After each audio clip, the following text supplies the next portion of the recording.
Hi, my name is Kristen Madison. For my project, I was asked to choose where I believe the best region in Virginia is to build a prototype eco-house. The location I chose out of the 9 regions in Virginia was the Chesapeake Bay region. I chose this location because ideally it is where I would like to live when I'm older. The beach has always been one of my favorite places to be, and I hope to own a beach house one day.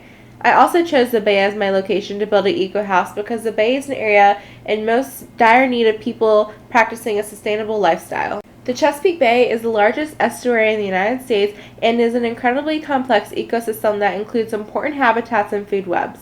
The bay and its rivers, wetlands, and forests provide homes, food, and protection for diverse groups of animals and plants.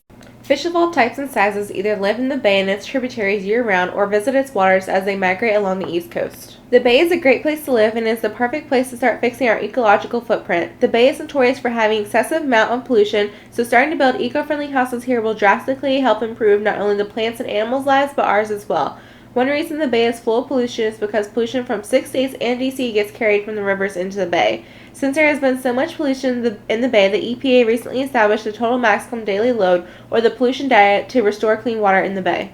As you can see in the pictures, the pollution in the bay has drastically affected marine life. Every human gives off 5 pounds of trash a day, so as you can imagine, most of this trash finds its way into the rivers and eventually into the bay.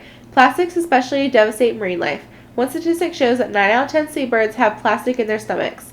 Building eco-houses along the bay will help cut back on the amount of trash that enters the environment. Wetlands are a critical part of our natural environment. They protect our shores from wave action, reduce impacts of floods, absorb pollutants, and improve water quality. They provide habitat for animals and plants that are found nowhere else. Building eco-houses in the bay will help save our wetlands because less water is being taken from the wetlands to support the community. The air quality in the bay is not the greatest, and so this is just another reason why the eco-houses need to be built in the bay. The air quality seems to worsen around the summer and spring months and is worse during rush hour traffic. The bay itself does not produce a lot of ozone, however, the major cities to the north and the west with factories and high populations do. With wind currents, the ozone travels from these cities to the bay.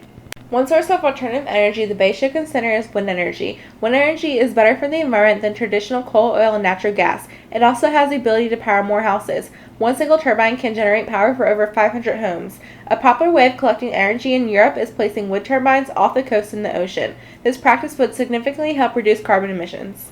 The picture shows wind speed increases as you go further off the coast. The minimum average wind speed needed to power a turbine is 13 miles per hour. As the graph shows, the bay reaches this minimum. The bay is an ideal location to set up wind turbines. The U.S. wind industry has had an average annual growth of 25.6% over the last 10 years, but we still have room to improve. Now that you know the Chesapeake Bay is a perfect fit for building eco-houses, let's explore my design. My design features specialty hurricane glass made in the Chesapeake Bay area, LED light bulbs, a pervious sidewalk and a driveway, organic insulation, a rain barrel, making use of natural light, a wind turbine, solar panels on the roof, a home garden, and recycling and compost bins. A feature of my house is hurricane-proof glass windows. Many houses near the bay have to deal with hurricanes in the summer. When normal windows are used, the glass breaks more frequently, and then there is a need to import more windows. This then causes carbon emissions to rise due to transportation. This is why I suggest the windows be made at the bay where the sand is already present. Another feature of my house is pervious surfaces. Pervious surfaces allow rainwater to pass through my driveway and sidewalk. Impervious surfaces can cause excess runoff, which can then enter waterways with chemicals the water picks up along the way. Pervious surfaces also help with flooding, which the bay sees a lot during hurricane season. Less runoff can then lead to less erosion. LED light bulbs are especially important in eco-houses because they help save a ton of electricity.